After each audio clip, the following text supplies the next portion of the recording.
I'm going to get us started here. Really excited about this event. Been excited for a long time. What is that? Oh yeah, that'd be awesome. That'd be great. Well, ultimately, I know a lot of you all have been felt to the outdoors in the past, but I thought I'd give you a little bit of an introduction. First of all, we're so grateful for our our sponsors. If I can highlight a few of these here. Allstate's been a phenomenal sponsor of ours in the past. Charlie Redden, Ranch 171 has also been an incredible partner as we've gone through the past 3 years. Triumph Financial Group as well, and my company, our Valley Coastal Apparel, it's been awesome. And we've had a few venues that have also helped us as well, so been grateful for the support. Ultimately, Fellowship of the Outdoors, as we host tonight's event, really the whole focus that we have is to bring the outdoors together and do it through events like this, different hunting and fishing engagements throughout this area. Our goal ultimately is really to just try to create that spirit that you have in the outdoors when you go hunting and fishing, and that camaraderie, and try to have that fellowship be something that we can enjoy on a more consistent basis. We've seen all different sorts of outdoor venues, different outdoor organizations, but a lot of them are focused on biology and maybe focused on quail or elk or permit or what have you. But our thought is if we want to bring everyone together and allow for there to be more of a consistent group and community, there'll be a lot more people that enjoy this and start realizing the value of hunting and fishing or alpine sports or what have you compared to just golf and tennis. So ultimately, we can talk a little bit more about our future engagements in a bit, but ultimately Jim, I've been excited about getting him down to town for a long time. He runs, I would argue, the most successful international fly fishing travel business in the country. I probably botched that in some way, but ultimately, he's been all over the world, hosted trips all over the world, run a great business, and has outlasted so many ups and downs in the economy. It's been really exciting just hearing about his background, and ultimately, I know he'll talk a little bit about some of the venues, some of the adventures he's been on, but I'm just more excited to just hear a little bit about that business background and everything that he's gone through, including COVID, which is another time for the travel business. So, Jim, thank you so much for coming, man. Excited to have you. Absolutely, thanks, Richard. My pleasure, man. Well, let me do the tech stuff. Switch this over. Yeah, get this thing all working here. This thing should work okay. Yeah, let's see if we can get lucky here. Let's see if we got it. We got it. There it is. Yeah, perfect. Well, great. Well, I want to start off with a little bit of a story. In 2012, we were down with a small group of friends in the jungles of Bolivia on the upper Pluma River, chasing these guys right here, golden dorado, which is a pretty interesting fish to chase with a fly rod. I think one of the coolest species you can find anywhere in the world. We had left the main lodge and we ventured upriver about 10 or 12 miles into the upper reaches of the Agua Negra in these wooden dugout canoes. As you can see right here, they're about 30-foot wooden canoes, and the bigger ones, you put 2 anglers, a guide in the center, and then you have 2 of the Somali Indians on the poles that are kind of moving the boats along. They drag them up through the current. You work for days getting them away to the upper reaches of the river, and then when you're done, you turn around and you just run with the river flow. Some of the water is pretty skinny, but there's some white water and some different things that you encounter there. But as you can see, big, heavy wooden boats, and they're pretty much controlled by just pushing off the banks as you're moving down through the white water with these heavy wooden poles. So we're riding down. We finished up the whole camping and exploration part of the trip. We're headed back downstream, and I'm sitting kind of right behind the guide in the middle of the boat. He's got the big pole, and as we go through a rapid section, he's pushing off the rocks, just trying to keep the boat straight and right in the center of the river. And the end of his pole gets stuck in a rock pile. And he does not want to lose his pole, right? It's part of navigating the boat, so he's trying to hold on to this. It's wedged in there, and he can't pull it out. Meanwhile, this very, very heavy boat is continuing to move down the current. He's holding onto the pole, and it's loading up, it's loading up, it's loading up, and he can't hold it anymore. It slips out of his hands, and it comes around at maximum velocity, or probably the equivalent of somebody swinging a baseball bat as hard as they can. And I'm not even paying attention. I'm looking at the birds or at the monkeys or at the river itself. I don't even see it coming. It hits me square in front of the face, takes me out of the boat, into the water, and I'm done. I am completely unconscious. I don't remember a thing about it. You can see this is kind of the configuration. I was sitting right here when I got hit, and this is pretty similar to the area where it probably happened. So I'm unconscious, I'm in the water. My buddy Chris and the guide Fernando jump out of the boat. They find me, pull me back. I come to probably about 5 or 10 minutes later, after being completely unconscious, with quite a bit of damage to my right eye, broke the orbital bone, my nose, quite a few other things. But the scariest part about it was that I had completely lost my vision in both eyes. I was totally blind. And here we are still about 10 miles from the lodge. It's now late in the day and getting dark, and we've got a pretty bad situation on our hands. So, a little bit of a story about travel there to kind of start things off. It was an interesting extraction. We finally got back to the lodge. I was medevac the next day back to Santa Cruz, Bolivia, and then Global Rescue sent a med-jet down to fly me back to Miami, and that started the whole kind of recovery process. But an interesting story, and we'll talk a little bit more about some of these things. But as Richard said, my name is Jim Klug. I'm with Yellow Dog Fly Fishing, based out of Bozeman, Montana. I just flew in a couple hours ago, and the great news for anyone that's paying attention to what's going on in the Northern Rockies is it was snowing hard when I left home this morning, and we need it. We've had an incredibly warm and mild winter up there, and it looks like we're finally going to get some winter in April and May, which is great. Pretty typical Montana, but we're hoping that it sticks around for a good long while. So we're based in Bozeman. We founded the company 26 years ago.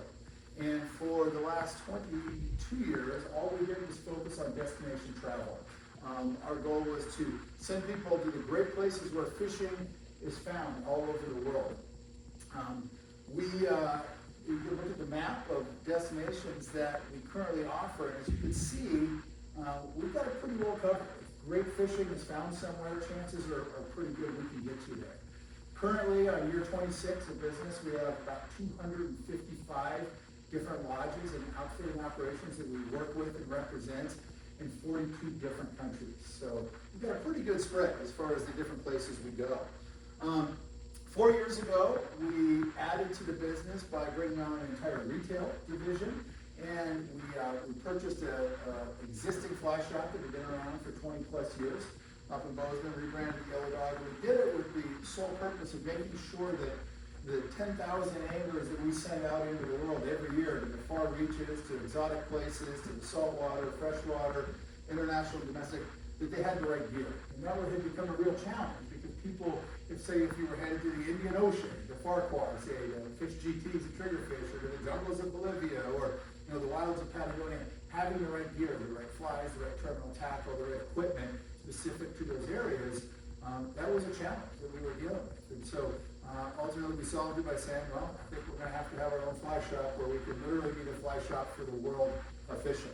And so now we have that. Whether you're fishing Montana and the Bozeman area and the Northern Rockies, or you're venturing to the far reaches of the planet to chase some crazy exotic species, we've got the gear for that. And that's been a great addition to the overall business. But simply put, our goal at Yellow Dog in year 26 is to have the best prepared, most informed traveling anglers in the business, from A to Z, from planning your trips to the logistics to getting you there and making sure you're at the right place with the right guides, and of course that you have the right gear, tackle, and equipment.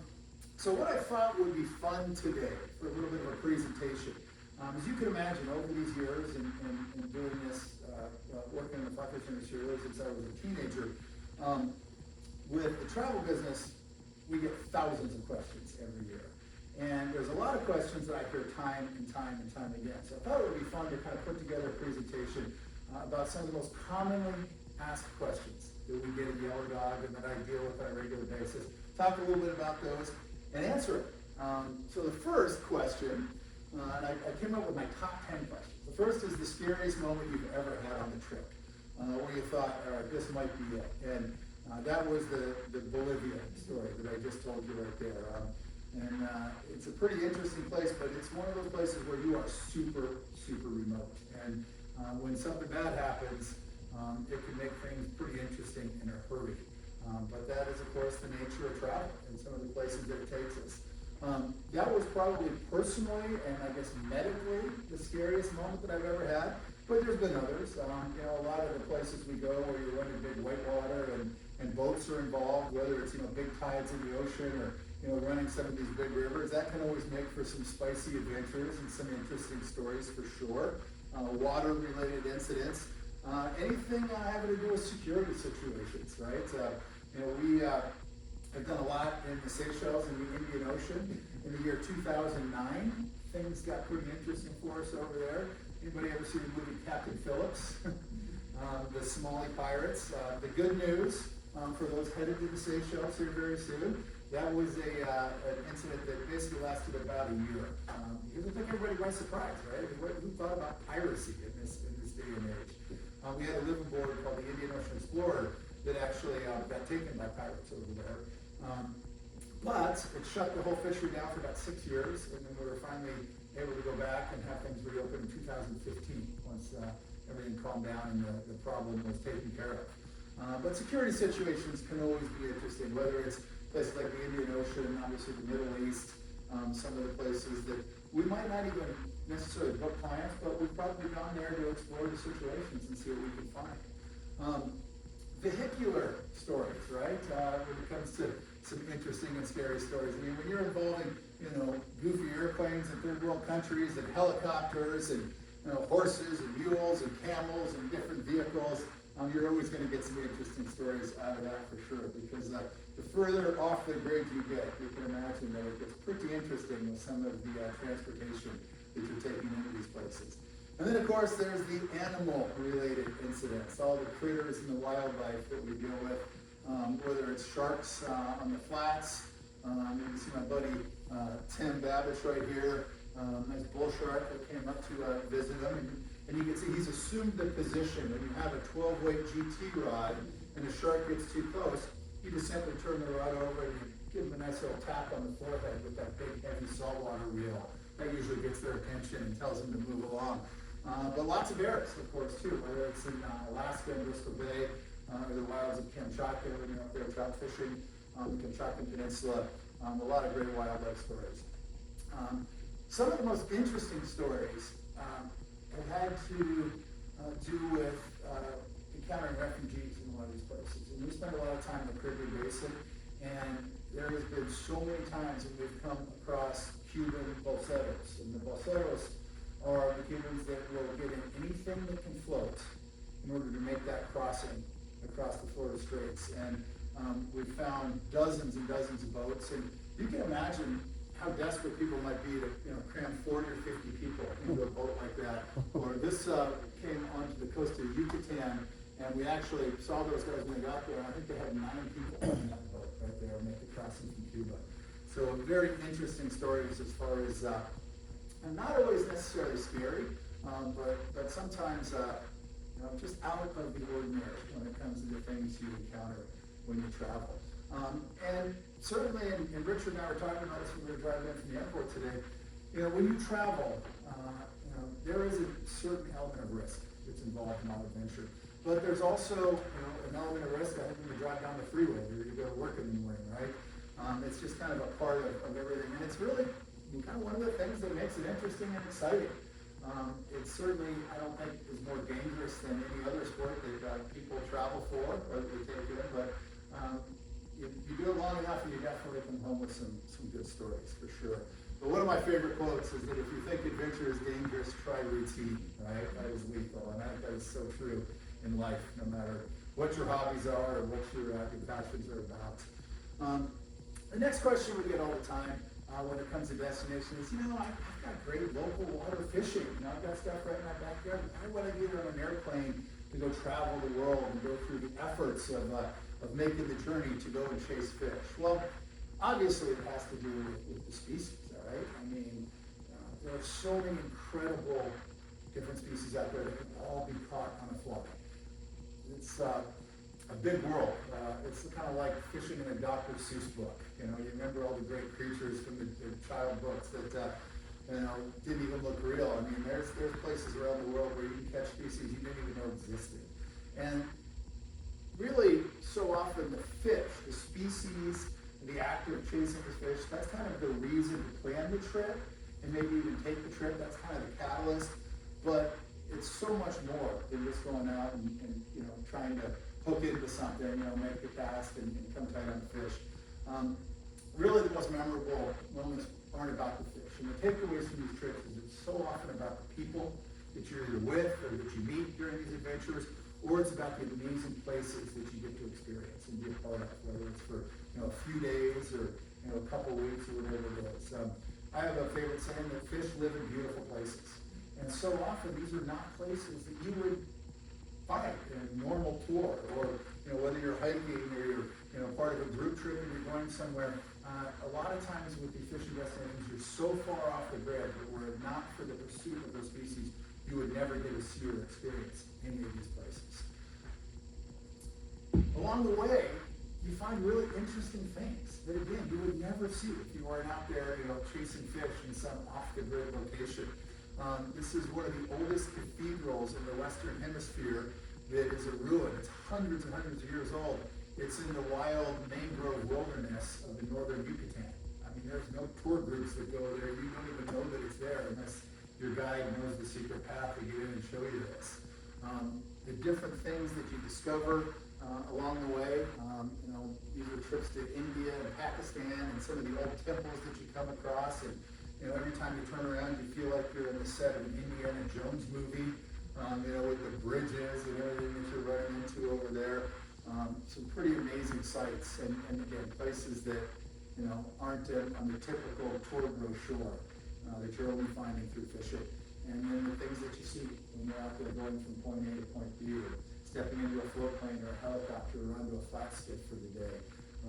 These are really the reasons why we travel to fish. It's the places that it exposes us to, and the things that we see along the way, and the things you find.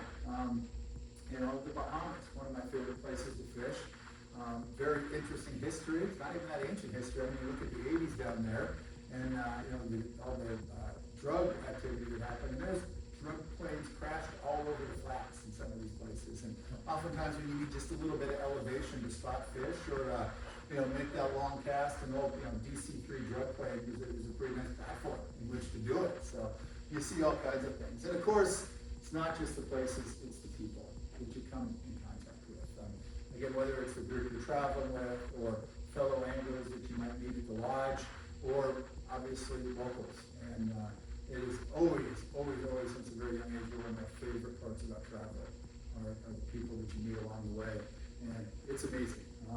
I will tell you that, and I've seen this a lot when we've traveled in like Pakistan, Kashmir, places throughout the Middle East, where you show up as an American, you don't always immediately feel welcome, or you certainly feel a level of apprehension. When you pull out a fly rod and open a box of flies, it like breaks down every barrier immediately.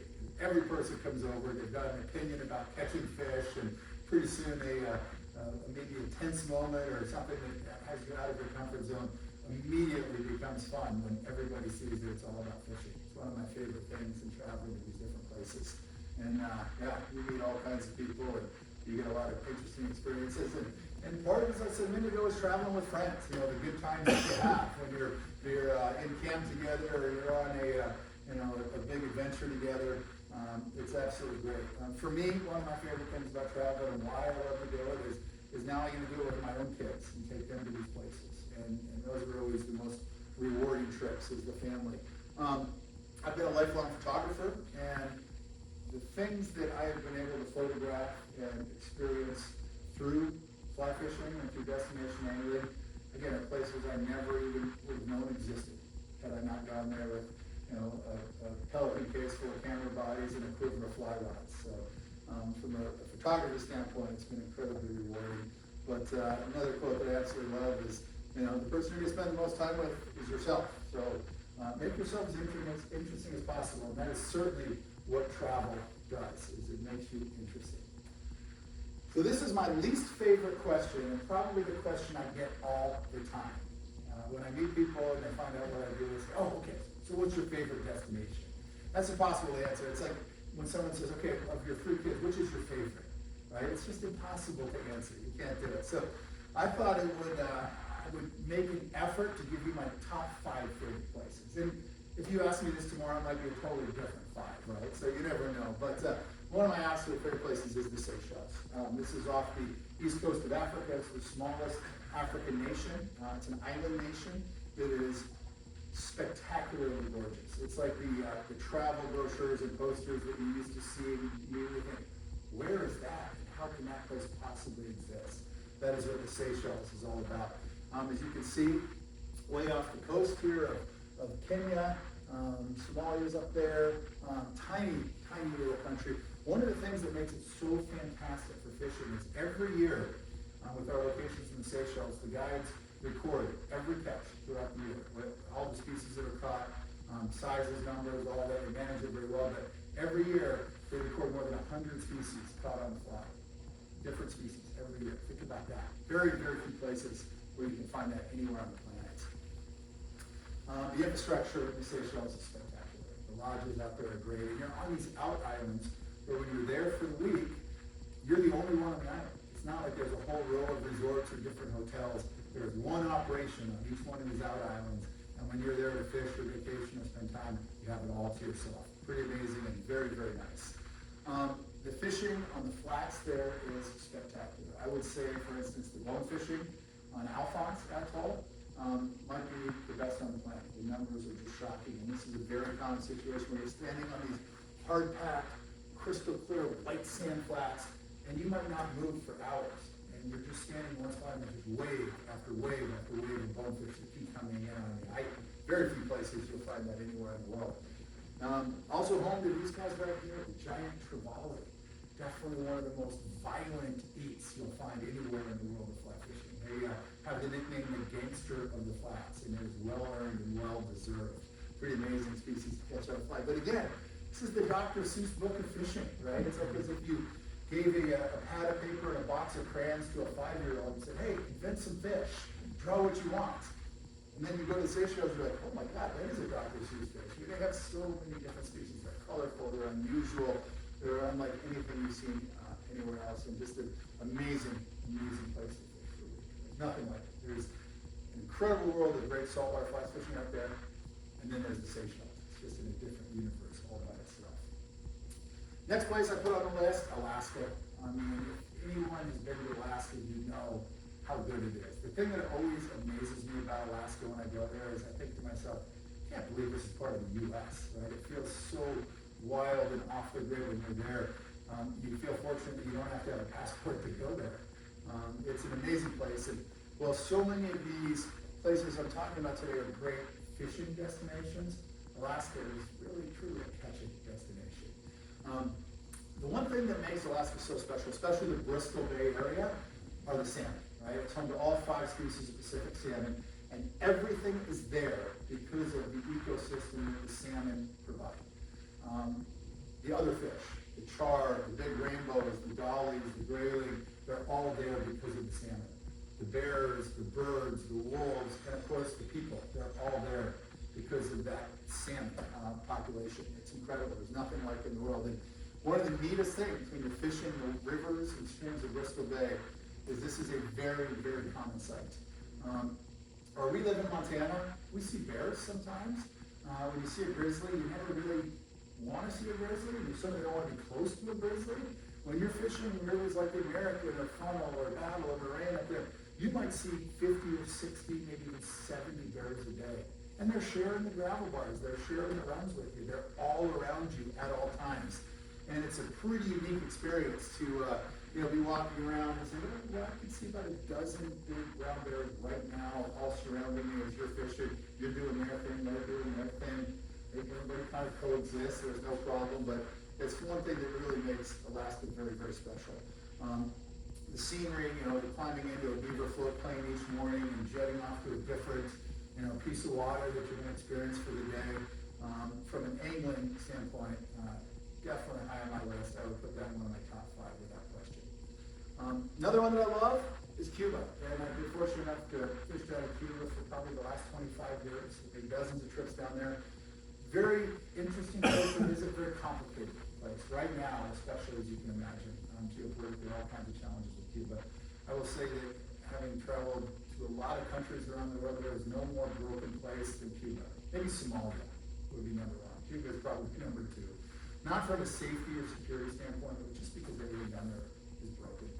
It's a country that you feel like hasn't seen a coat of paint since like 1962, and nothing works. Obviously right now there's no fuel, there's a pretty legitimate humanitarian crisis going on down there.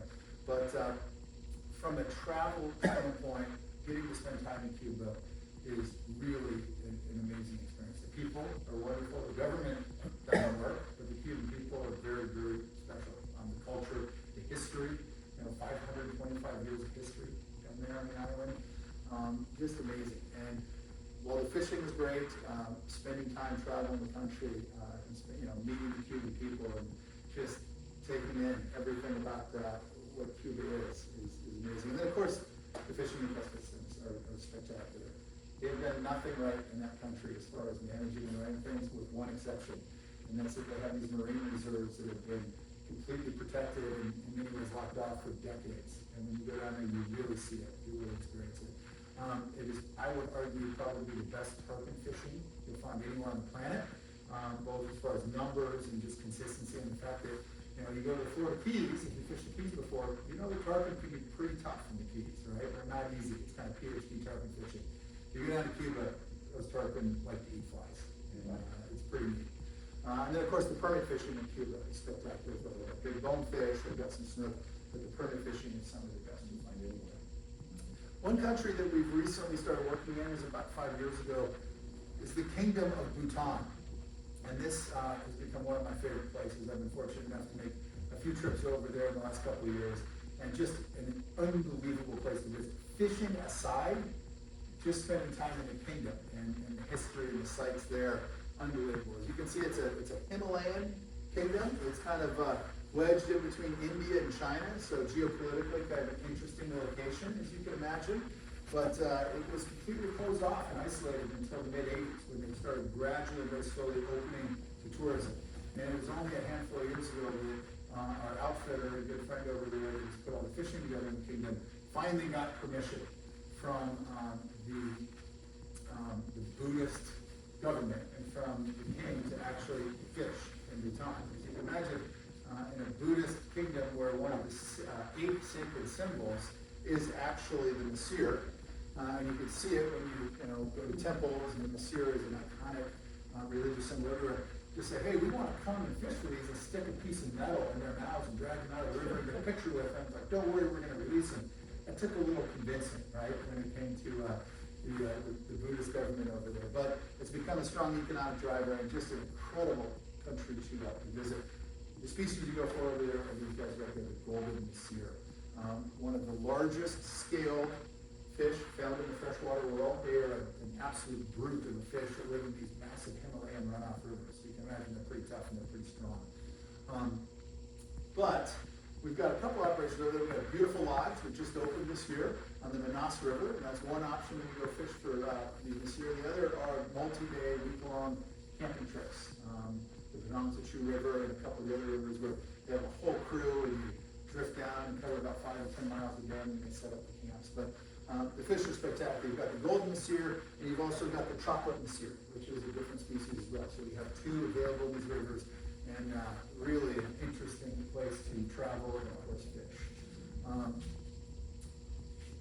There we go. And of course, the people over there are absolutely wonderful. We always have a fun time when we're camping and spending time with these guys.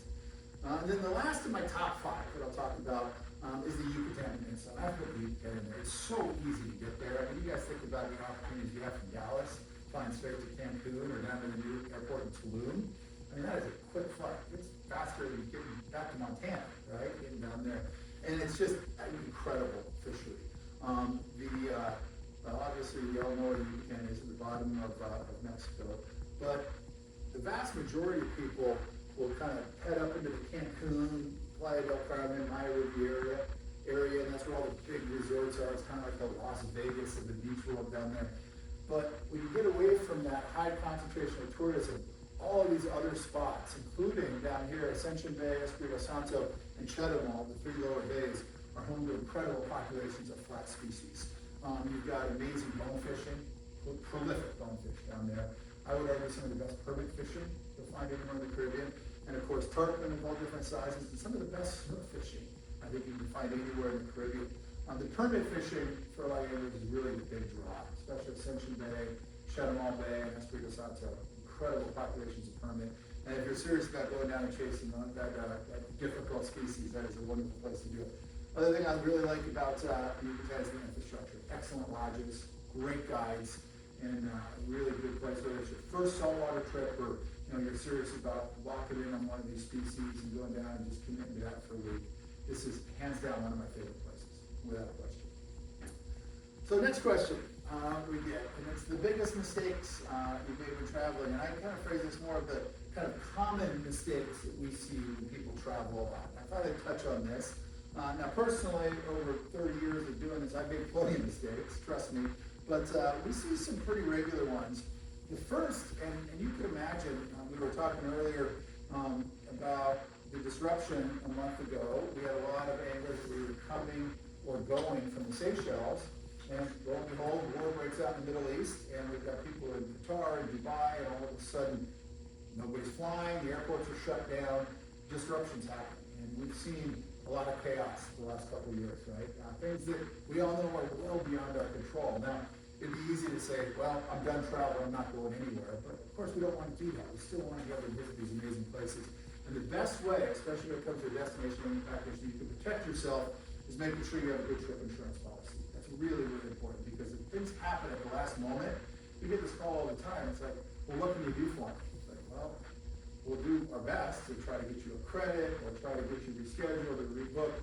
But really, at the end of the day, trip insurance policy is the smartest way to protect that trip investment. Because we all know it's not an inexpensive sport, right? When you're going to a place like the Seychelles, or anywhere in the Caribbean, or South America, or in the jungle fishing, you've invested both money and your time into it. So you want that protected. And I can't tell you how much we recommend this these days, especially with so much uncertainty. Another pretty common mistake that people make is showing up with unrealistic expectations. This is a really important thing when you're traveling the world to fish, because we do a pretty good job of showcasing a lot of big fish and perfect situations and blue skies and calm waters, right? But there's a lot of things that just can't be controlled.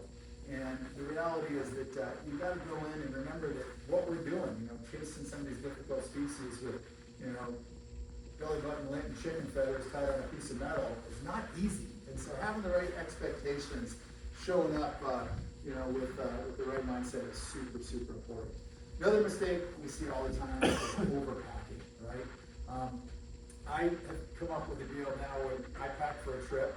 I basically put everything out that I think I'm going to need. I lay it all out, and at the last minute, I try to cut it in half, especially when it comes to clothes. Because how often you go fishing for a week and you wear the same pair of shorts and the same two t-shirts and a pair of flip-flops, and you brought a pile of stuff that you really didn't even need, right? And so overpacking is a common mistake that we see made time and again. And a lot of times that's a factor. If you're getting on airplanes, your weight limit, if you're horse packing in, things like that, where weight matters, something to really think about. You never need the stuff that you think you're going to need. This is the number one thing.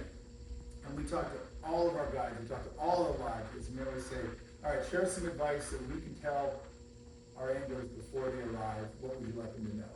And without fail, every single time, comes down to practice your casting, right? And people just don't do that. And so often, let's say you're going to do one of these great destination trips a year. You get to the lodge, you rig up your rod, you fish for the week, you put the rod away, and you never take it out until the trip exactly a year later, day one of that trip. And it's like, we were talking about golf earlier, it's like skiing. If you only do it once a year, and you don't think about it, you don't practice it, you don't go out and, hit balls at the range or whatever, you're not going to get any better. And it's the same thing with casting. Just pick up your fly rod before a trip, a few weeks, a couple months ideally before a trip, just do a little practice. It'll make all the difference in the road when you get there. Let's say you have 6 days of fishing. If you really want your first 3 days to just be out there knocking the rust off, trying to get the feeling back for that cast, a little bit of practice goes a long way. Number one piece of advice. I think this is just a good piece of advice. No matter what kind of travel you're doing, whether it's destination angling or any place, be patient and be nice. It's a crazy, angry world out there right now, and being nice and having an easygoing mindset really makes a difference in some of these places. And again, remember why we're doing this, right? This is fun. This is supposed to be enjoyable and relaxing. It shouldn't be stressful and a point of, of losing your mind over this. We talk a lot about the law of averages when it comes to fishing, because we're in the business of planning trips and dealing with logistics and getting people from point A to point B and setting where they are. We deal with the controllables, right? We control as much as we possibly can. But keep in mind, the pursuit that we're engaged in, the places we're going, there are still a lot of uncontrollables. What the species are doing, what the weather is doing, what the airline decides to do when we're out there. So the law of averages, I always tell people, like, if this is your thing, and you're going to be doing some destination angling, let's say you're lucky enough to do a couple trips a year, you're going to keep doing this. If you have the mindset of, like, okay, 2 of my trips are going to be epic. The fish are going to be hungry, I'm going to have great action, everything's going to fall into place, the weather's going to be perfect, the wind's going to be just the right speed, we're going to knock it out of the park. Let's say you do 6 trips, 2 are going to fall into that category. 2 are probably going to be tough. You might get hit with really poor weather if you're down on the Fox the Caribbean with north wind that doesn't let up.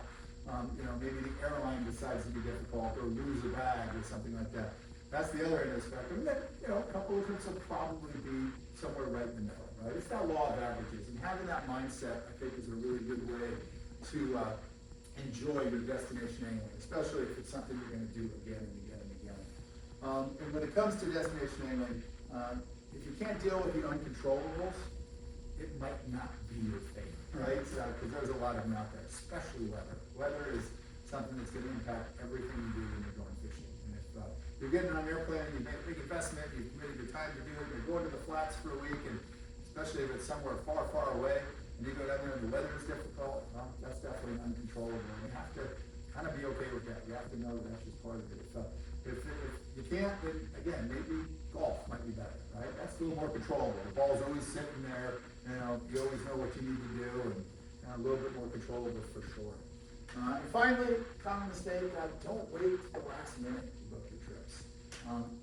We live in a world where everything is instantly accessible on our phones, and it's not uncommon to do things at the last minute, but when it comes to getting a prime weight to the destination you want, book as far out as you can. That way you're controlling which guide you get, which week you get, the tides, the prime season. The further you can start with that planning process, the more options you're going to have. So while there's always going to be options last minute, they're just going to be a lot more limited, without question.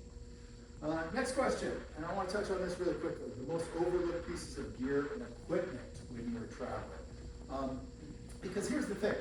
When you are going somewhere that's off the grid, or maybe even just out of the country, it doesn't even have to be out off the grid, chances are pretty good you're not going to have a local fly shop right down the street. Right? Anything that you're going to need, maybe the lodge provides it, but chances are pretty good you're going to have to bring it with you, right? So really go through that process ahead of time, figuring out what you're going to need and sourcing the right equipment. There's 5 things that I see people cut corners on all the time and wish they did. Number 1, all right, is flies. Again, what you are going to be fishing is probably what you're bringing with you. And of everything you've invested in a destination angling trip, this is the cheapest thing in your entire kit, right, are flies. So do not skimp on flies. Make sure you have good quality flies, you have great hooks, especially in saltwater. It's so important. Let's say you're going to go to the Seychelles and chase GTs. You have to have a very specific hook. The flies might look beautiful. You got them, from a discount fly supplier online, and they look great, but it's the wrong hook, and you're setting yourself up for failure, right? Make sure that you, first and foremost, have great flies, you bring plenty of them, and you have them tied right. That is so, so, so important. It's the last little connection that you have with the species that you've traveled so far to try to catch, and you do not want to shortchange yourself when it comes to flies. Second thing are leader and tippet. All right, every time I go on a big trip where I'm investing my time and money to get there, I'm always bringing fresh leader and tippet. All right, this stuff has a shelf life, especially if it's not stored properly. So I don't want to pull a leader that's been kicking around in my gear bag for 10 years and be like, permit fishing. This will probably do, right? You hook into that fish that you wanted so badly and you worked so hard to get, and you have old, kind of degraded leader or tippet. Don't do it. Fresh leader and tippet with every trip. So important. Fly lines, same thing. All right, and I see this happen all the time.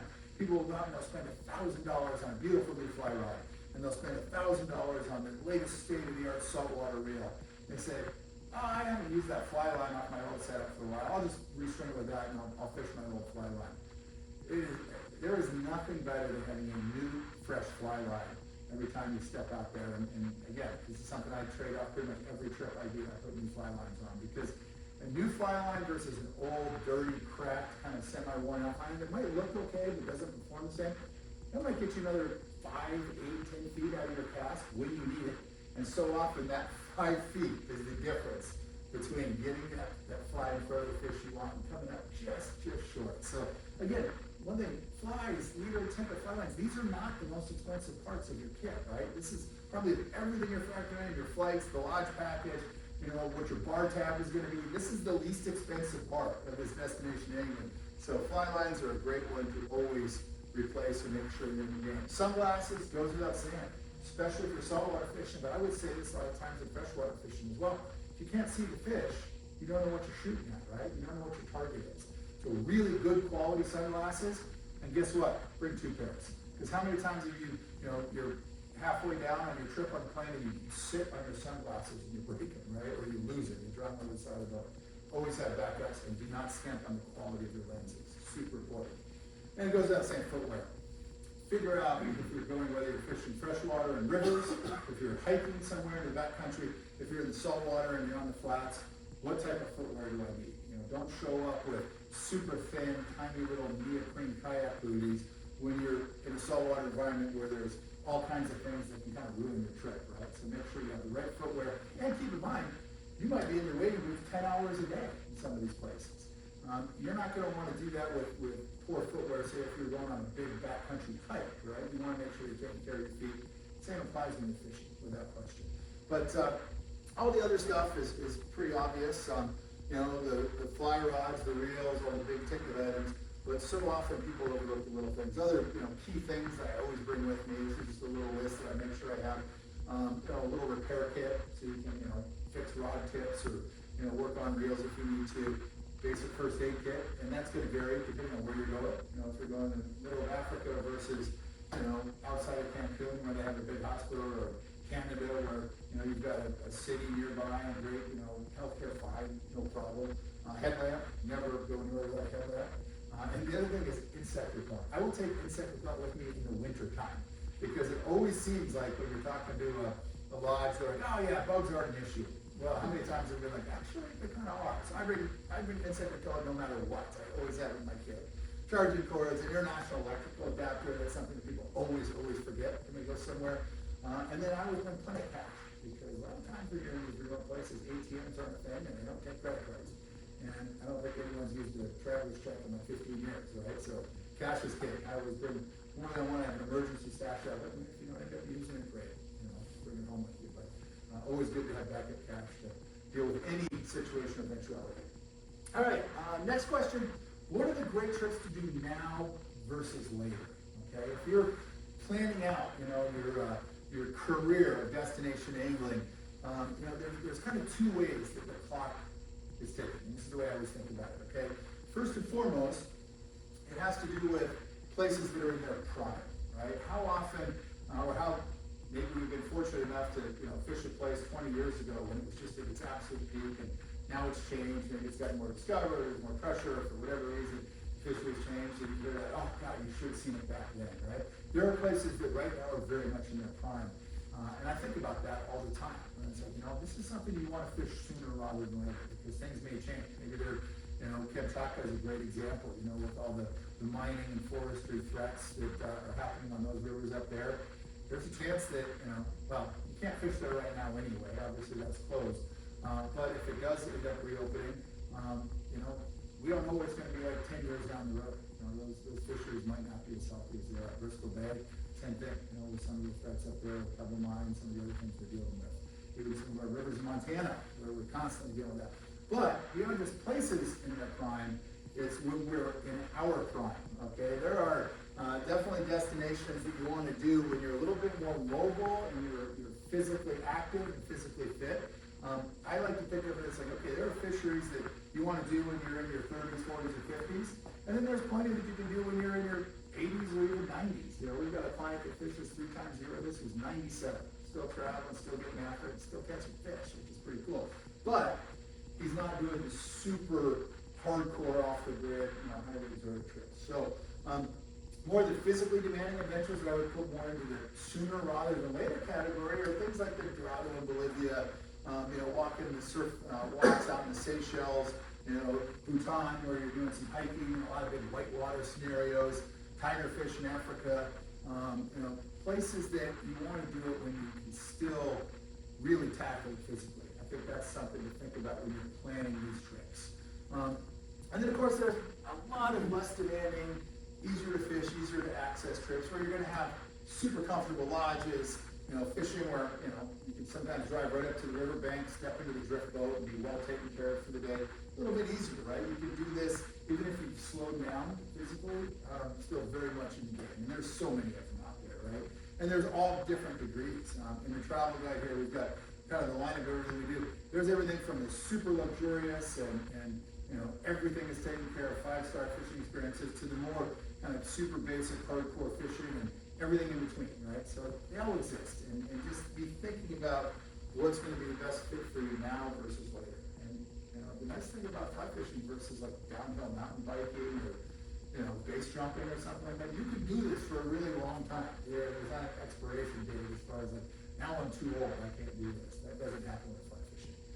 But there are so many beautiful lodges, throughout the U.S. West, one of our favorite places, obviously, and then the tropical lodges as well, where you're going to be really, really comfortable and well taken care of for the week.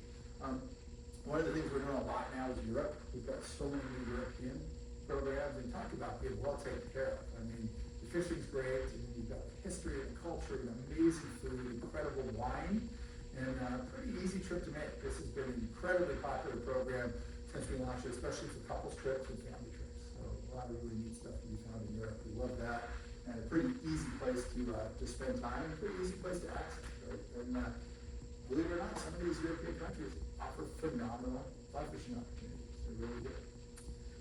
The next question: what advice do you have when things go wrong? And we kind of talked a little about some common mistakes that we might see, some scary moments that we started off with. But as we know, there are the uncontrollables, as we talked about. My first rule for everybody is when things go wrong, just relax. Just take a breath, right? Remember why you're there and what we're doing. We're there chasing fish. We're there to relax and have fun. And fishing is supposed to be fun. We could never lose sight of that. Even if things get a little stressful and the airlines have messed up or you're missing flights or you're having delays, remember to relax. It's always going to work out better. Always have a backup or contingency plan. Know what your options are. If something goes wrong, who are you going to call? Who can help you, right? Know who's in your corner. That's something we talk about a lot with Yellow Dog is, if things happen and the unexpected occurs, which it does in the world of travel, what's the plan? Who do you have that's going to be able to help you out, and who are you going to call first? That's a really important component of travel. Talked about this at the very beginning, trip insurance, med-event coverage. It can literally save a trip. It can save investment of the money and time that you've committed to this trip if it's canceled at the last minute. Sometimes it's situations that are beyond our control, like a war in the Middle East, let's say, and boy, airports are closed, can't get there. More often than not, it's the things that you don't expect. And I hear this all the time from our clients. Like, oh, I'm going on this trip no matter what. There's nothing that's going to stop me from going on this trip. Well, then something comes up at work, right? Or, gosh, your son's playing Little League, and the day before you're supposed to leave, he breaks his ankle. You're probably not getting on a plane the next morning and leaving home, right? Things like that you just don't see coming, and that's where the right trip insurance and coverage can help, and also the medevac insurance, something like global rescue. When, God forbid, something goes wrong, in the jungle of Bolivia, what's the plan? Who's going to be there to help you out? So, really important things to think about. Control what you can and let go of what you can't. That's kind of related to the whole relax part, right? Things happen, bad weather, missed flights. The best anglers and really the best travelers are the ones who adjust, not the ones who fight it, because it's just not worth getting upset about things you can't control. And when it comes to that, build in margin when it comes to travel time. Seychelles is a great example. We had a lot of people headed over there. It was peak Seychelles season when, a month ago when this whole conflict in the Middle East started, and a lot of people had to reroute flights, but because we lead so hard into that buffer of time to say, fly to Dubai and spend an extra day or day and a half there, or wherever you're going. When that happened and people were out, we had the ability to reroute them through Istanbul or South Africa or Europe and they still got to Mahe in time to make those flights, right? So especially when they're going far off destinations, build in a little bit of buffer to help, whether it's, with rescheduled airlines or weather delays or lost bags. It can really make a difference when you're going somewhere that is going to be completely off the grid. And communicate early and clearly. I tell people this all the time. They'll go to a lodge and we call them as soon as they get back. How was it? Like, oh, it was great. The fishing was good. And we ask questions. Well, how was the lodge? How was the food? Oh, it was okay. Boy, the AC in my room didn't work though, and I slept terribly all week. It's like, well, did you say anything to anybody? Did you let anybody? No, I didn't want to bother anybody. I didn't want to be a problem. It's like, no, speak up, communicate. When you go to these places, you're there as a guest, and the staff in all these places, the guides, they want to take good care of you, but they can't fix issues if you don't know about it. So don't be the person who says, oh, I didn't want to make any waves. I wanted to just be really easy. Well, speak up, communicate, let people know if something could be made better. It always shocks me how people don't do that because they want to be nice and want to be easygoing, but they can't fix it if they don't know about it. So, next question: from years of doing this, what would you say are some of the most surprising takeaways from destination angling? One of the things that I love about it, and one of the things most people who do this on a regular basis really love about it. And again, we touched on this earlier, it's rarely about fish, right? They're the reason that you plan a trip and make the journey, but really it's about three big things for me. It's about the places that it takes you, and the places you get to experience this, the people that you meet, and then the cultures that you get exposed to, which I think is incredible. The people are so much of the story. You travel for fishing, you return for the people. Lifelong friendships that you created through people you meet at fishing lodges or on the water. Again, I was telling those stories about like Pakistan, Kashmir, but there's something about fishing that just brings people together, right? It's a common denominator. And that shared passion really creates that instant connection, which I think is great. And it is a global community. And I feel like anybody that considers themselves an angler can step into any lodge situation at any given time and kind of find common ground, right? Find connections there, which I think is so neat about the sport. You really feel like you belong. Definitely addictive, we know that, right? And it's a good kind of addiction, without question.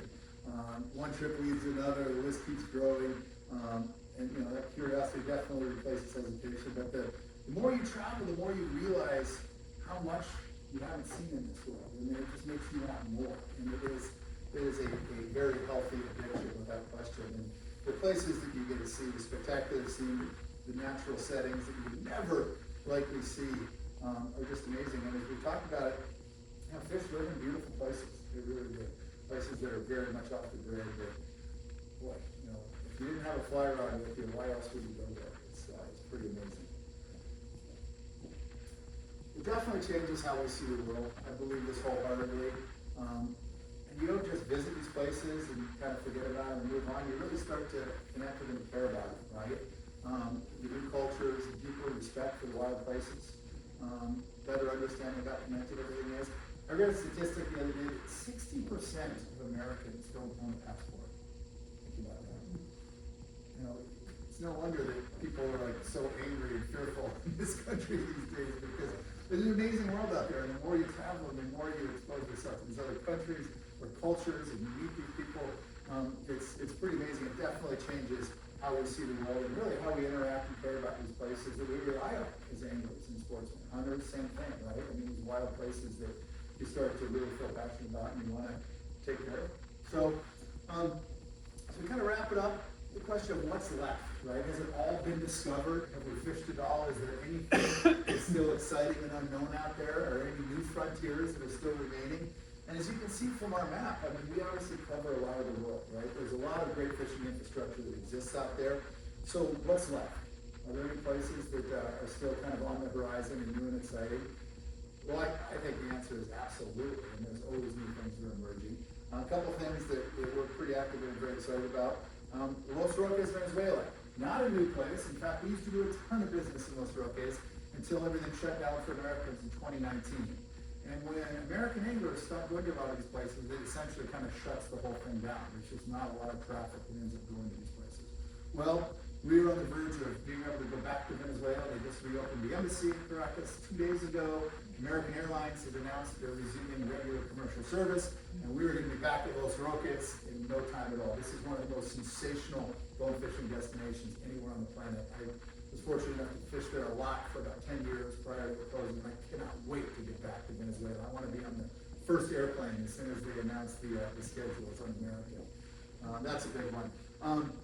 The Pacific atolls, there's a lot of really interesting stuff out in the Pacific that has yet to be kind of developed and open to regular travel or kind of angling infrastructure. I was lucky enough a year or so ago to spend a couple weeks on a place called Fanning Atoll. It took us forever to get there because there was one airplane and it wasn't really working. And it's a long story, but we finally made it, and we discovered there it was just spectacular. We really felt like we were the first person who'd ever fished there. The fish were huge. They were very bitey, but it was, pretty primitive and basic, but just a spectacularly untouched ecosystem. I think there's still a lot of fisheries throughout these Pacific atolls and Pacific islands that are going to have some potential for the future. Africa. I mean, there is so much in Africa that is really just now kind of being discovered and put out there, again, as far as infrastructure for the angler. I get to head over in about 6 days to Zambia for a new tiger fishing operation that we're opening up over there. So pretty excited about that. But yeah, through that whole continent, there is some crazy stuff that has yet to even be brought online, which will be cool. I think Australia is another big one, big frontier in Australia that is starting to get more popular with especially American anglers, but they've got incredible saltwater resources over there, and also some really cool freshwater stuff as well. So we hear a lot more about Australia in the years to come as things open up. The jungle fisheries. I mean, the jungle fishing down in South America is incredible. Bolivia, Brazil, places like Guyana here where you have the arapaima fishing. The jungle fishing in these places is incredible. The species are just wild. And again, they all eat a fly, right? It's just amazing what you can go down there and find, and things that, as a new angler that maybe started off really locked in and focused on trout, you can't even imagine catching somebody that's on a fly. But a lot to come out of South America and the jungle fishing, I think, in years ahead, that continues to develop. Another one that I'm really big on right now, we've been spending a lot of time over the last couple of years, is Greenland. Before it becomes the 51st state, you might want to go and visit Greenland. The char fishing over there is absolutely incredible and still just untouched. There's coastal rivers in southwestern Greenland that still nobody is even fishing or touching right now, and the char runs over there are spectacular. So, last question. Someone's thinking about their first trip. Okay, if you haven't done a lot of destination angling, or maybe it's been several years since you've done it, you're like, all right, I want to get back into this. What are some great spots to start with? And there are definitely a large number of destinations that are really easy to plan, they're super simple to access, and they offer really great fishing for kind of, maybe it's your first saltwater experience, your first flats experience. Some of our favorites are very much fun, these great first time trips, Belize, right? Direct flights, Dallas, Belize City, twice a day. Couldn't be easier. Incredible country to visit, great flat species, bonefish, permit tarpon, great lodges, great guides. Really, really top on the list when it comes to first time saltwater experiences. The Bahamas I would put on there as well, especially for bonefish. The bonefishing in the Bahamas is like a religion down there, and their infrastructure for bonefish, the way they protect their bonefish resources and ecosystems is really impressive. And if you want to go down and tangle with flat species for your first saltwater experience, Bahamas high on the list. Europe, we talked a little bit about that. Right now we have Spain, Ireland, Italy, Iceland, Greenland, Slovenia. We're about to bring on Croatia and Bosnia, and did I say Ireland? I think I said Ireland. But so many cool opportunities in Europe, and boy, talk about it's a great vacation. Where, part fishing, part culture, part history, great wine and food. A wonderful first-time destination when it comes to travel. Of course, the U.S. West. I mean, I live in Montana. I'm a little partial to the Northern Rockies, but we have so many great rivers, so much good water out there, great lodges, and of course, wonderful guides. And pretty easy place to get to from Texas. Louisiana, I know that's a really popular spot for anglers from the Dallas area. The red fishing along the Louisiana coast is for sure. I mean, you guys obviously have great red fishing in Texas as well, but Louisiana, pretty close and easy to get there. Wonderful action. And of course, we talked about the Yucatan when I threw that as some of my top 5 destinations, and as well as Alaska. If you are an angler and you have yet to fish Alaska, do that first. Like, go to Alaska and experience what we have up there. It's just one-of-a-kind destination. So, I would just kind of close up by saying when it comes to traveling the world to fish, you don't have to be a super experienced angler. You certainly don't have to be an expert. It's not as complicated as people think. And again, if you take one thing away from this talk today, it's rarely about the fish. The fish are the reason we make the trips, but they're rarely the number one takeaways from these experiences that we have throughout these adventures. I'll leave you guys with a couple resources.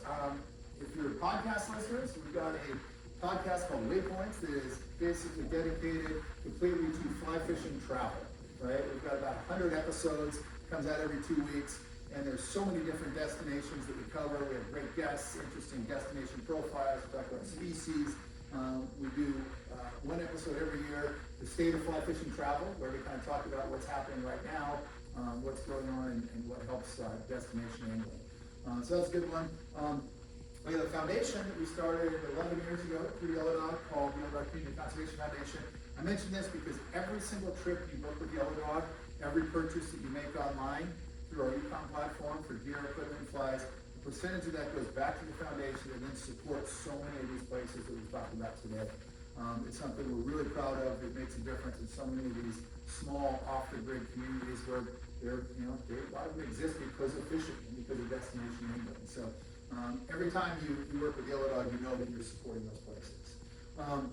But that is it. Again, I really appreciate Richard having me down. I'll leave you with one of my last favorite Steinbeck quotes right there because I think this is so true.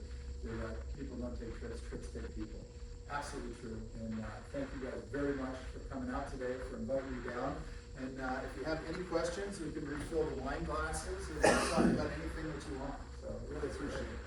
Well, thanks, Jim. This is awesome, man. I'm a little invigorated to go to all corners of the world to check this out, man. Well, let's open up to questions. You guys have any thoughts?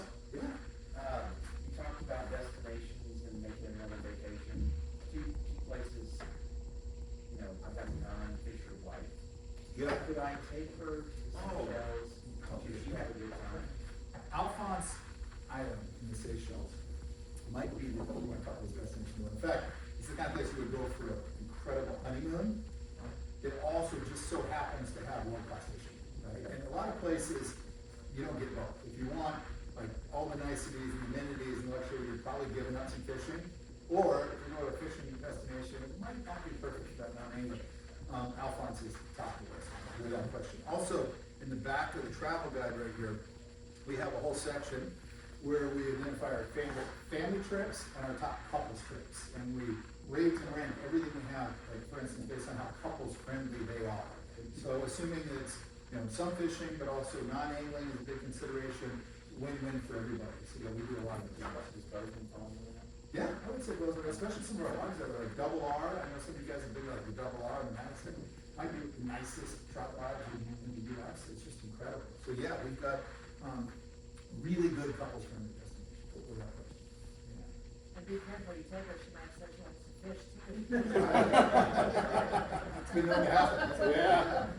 Yeah. Longshore Road.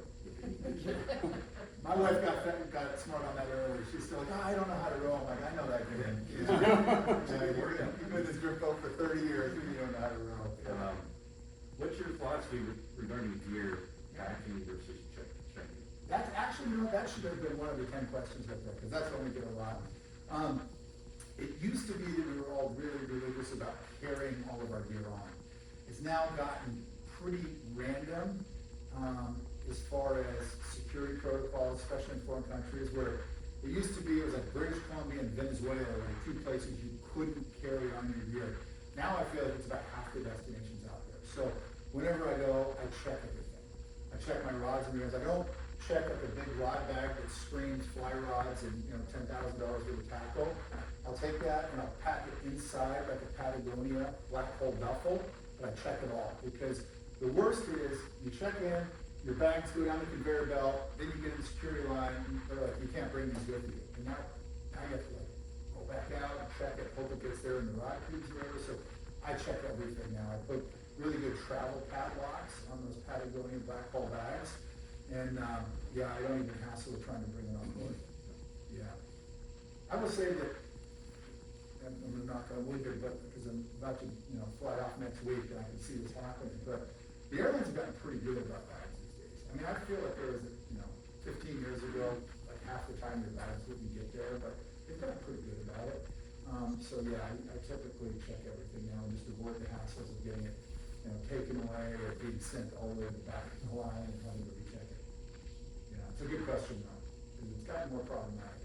We keep a pretty good list of which countries, like for example, when you fly to the Seychelles, you can carry it on no problem, but when you pass through, say if you're going through Dubai or Qatar, they won't let you carry it on. Coming back from the Seychelles, it's totally arbitrary. I mean, I've had so many experiences where you're with a group of like 12 buddies, and everybody's got their rod bags, and 6 people walk through with their rod bags, and they're like, "Oh, you can't bring that on." We're like, "What? Those guys all have theirs." And they're like, "Yeah, sorry, you gotta check it." It's like, well, why? So, just any more these days, you never know. It's just easier to check it. Good question. Yeah. Jim, one of your questions was, when is the best time to go, and one of your answers was places in your prime. Yeah, yeah. Would you, some places now that you would consider to be? That's a good question.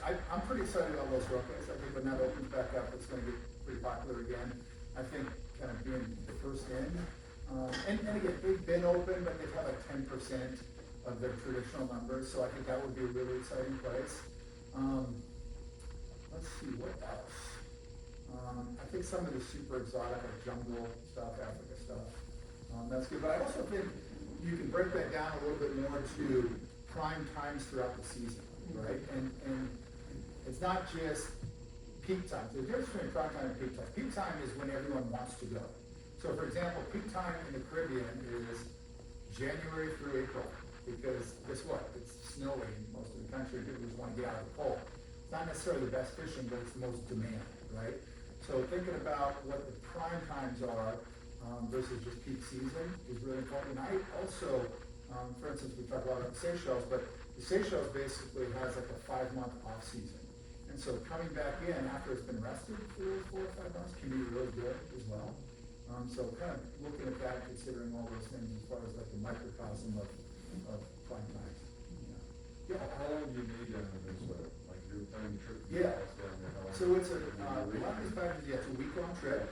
You go in on a Saturday, you come back on a Saturday, and then there might be a day travel on each end. So Venezuela will probably be about an 8.5 day trip. What do you think Americans can fly from? Miami or here? Definitely Miami, because I feel like half of Venezuela now lives in Miami. But I would bet they have a Dallas flight pretty quick too. We used to fly down there a lot from Dallas. Yeah. We used to fly on trips and then spend some time when we're only in the area. Yeah. What do you think of the best exchange rate right now? We used to talk about exchange rates also. Yeah, that's a really good question. Argentina is still pretty strong, although it's tightened up a lot this last year. Argentina the last few years was amazing for exchange rates. Sadly, Cuba right now, because Cuba pesos was nothing. But yeah, it's a good question. Those two definitely come to mind. South America, I'll tell you, Slovenia for a European trip is shockingly inexpensive.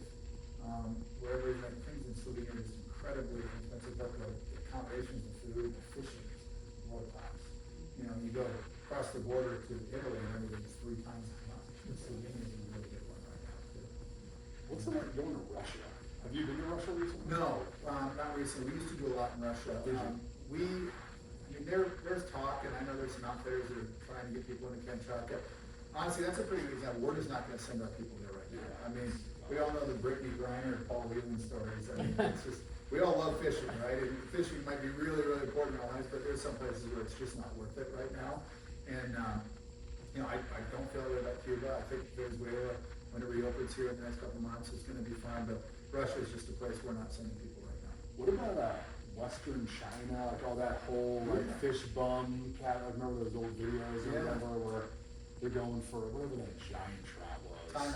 Timing, that's right. So we do a lot in Mongolia. Okay. They do have timing in China, but they don't have the protections there that they do in places like Mongolia. So the population's right, and there's also zero infrastructure in China right now. Now, that may change. That may be another frontier. We actually, we got 2 calls this year that were really interesting, because a lot of times, countries that are trying to develop their fishing will reach out and they'll say, hey, would you be interested in coming over on a trip and doing an evaluation? And we'll carry around. We got 2 this year. We got one from China, and they put together like a Chinese marine company put together like a pamphlet, and they had like their species, and it was all the wrong fish and the wrong names and all that. So it's like, okay, probably not a big fly fishing culture yet, but maybe in the future. You just don't know, China, you just don't know what the resource protection is, because you have to have healthy ecosystems, right, in order to sustain these populations and make it worthwhile to go over travel. The other one we actually got reached out to from the Afghan tourism video about 3 months ago. Taliban tourism. They're like, hey, would you be interested in coming? We're like, too soon. People don't want to travel. Yeah, exactly. Have you fished China before? I've traveled China. I've not fished in China. It's been mostly like on the way to Mongolia and stopping over. Some of the guys that I've been talking about wanting to explore that a little more. They're not known for great resource protection over there, so you wonder what you're going to find. I mean, I know they've got some of the species, but how healthy are the populations? How healthy is the water? Who knows? Yeah. Is Kamchatka still a destination for Americans right now? No. No. Yeah. Not at all. Yeah. Time will tell just from that. Yeah. Time will tell. It's really difficult to get a Russian visa right now as an American. And again, That's like kind of its own little world out there. it's its own little world. You've done that too? What's that? You've done that? Oh yeah, we used to do quite a bit of Kamchatka. And I mean, the rainbow trout fishing is the most incredible on the planet. It is awesome. And I had dinner last week with Guido Rahr, who's head of the Wild Salmon Center. And they were scientists, and they partnered with a lot of Russian scientists, and they say that things are still really good over there. Because we were worried about that, right? With poaching, if the anglers aren't there and the infrastructure's not there, what's happening with the fisheries? He says things are still great.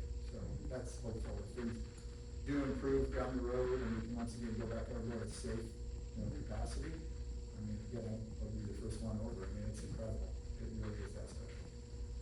Yeah, huge rainbows. Any other questions? Yeah, so, self-admittedly, I'm a little bit of a weed when I go out by myself especially. Mhm. I've never been to Alaska. You showed all the bears. Bears kind of freak me out. They're Is there Yeah. opportunity, Yeah. like, they obviously, like, I wasn't scared of the bears. Is there opportunities to go salmon fishing without being, like, surrounded by bears like Yeah, that?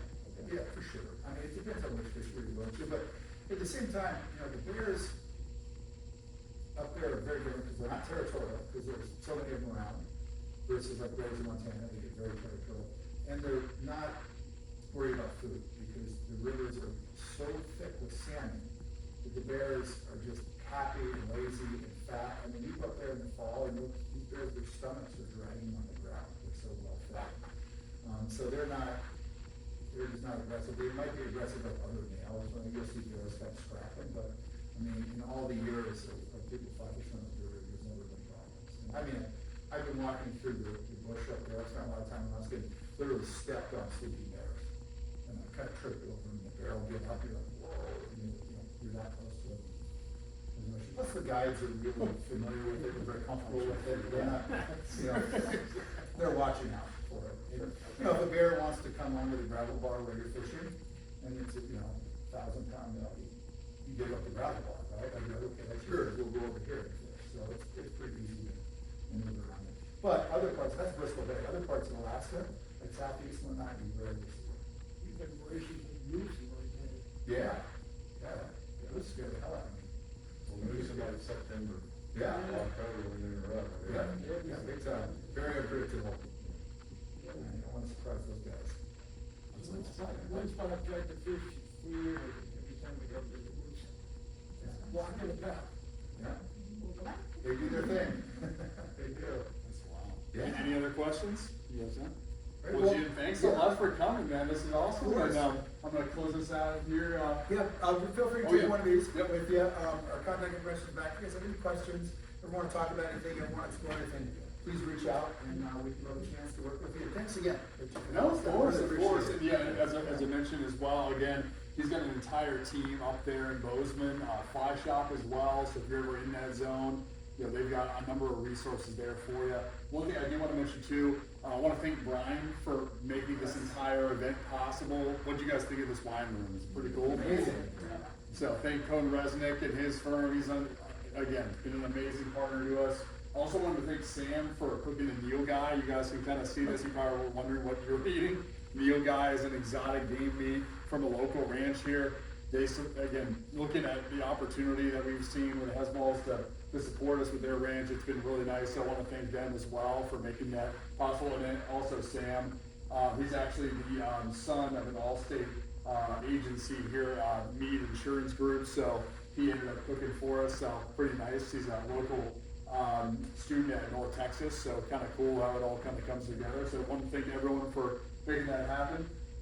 Want to also reference some of the other events we have going on this year. Our next one, it should be a really fun one, more interactive. We have a format of, we call it 222. It's essentially 2 fellowship halls, which are essentially a group of different events, people that kind of come and go. I call it a happy hour, but it's a way for us to kind of get together and just enjoy time. Maybe not necessarily a speaker or anything like that we have as a major focus. It's a way for us to do some more storytelling, that kind of thing. We have 2 demonstrations every year, which are actually our next 2 events. Jody Taylor, he's actually a horse trainer, been in that just south of Fort Worth area for about 30 years. He's actually going to be demonstrating essentially different techniques to use when he's training horses. So that'll be kind of a cool one.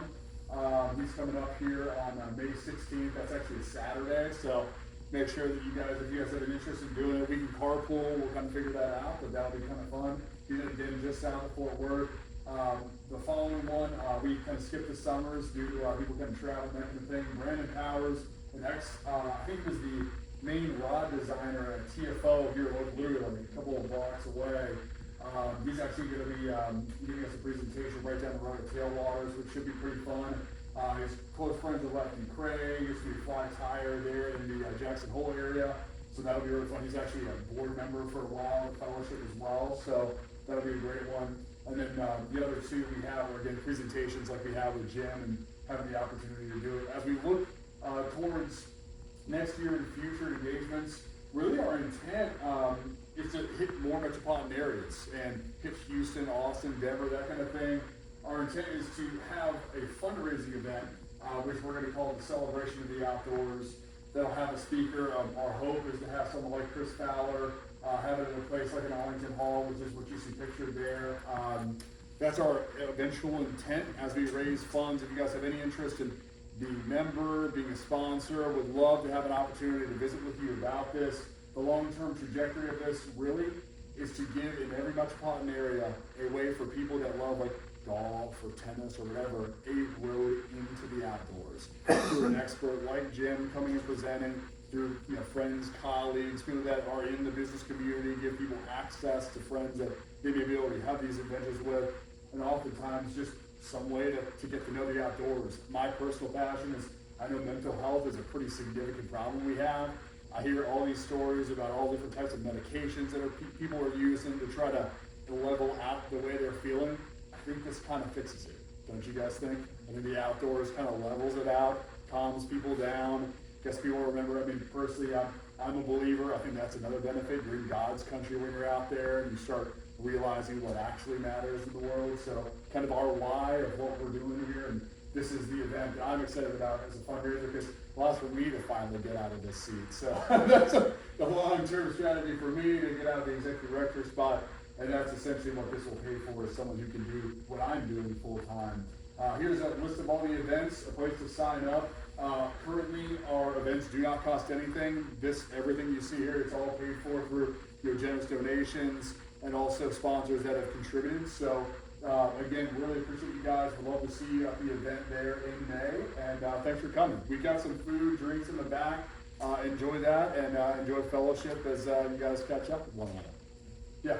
If we wanted to, toss some money your way, how would we do that? Absolutely. So if you see this this icon here, if you scan this QR code, it'll go to the Donate Now button. And there's a number of different quantities that you have listed. You can donate whatever you prefer.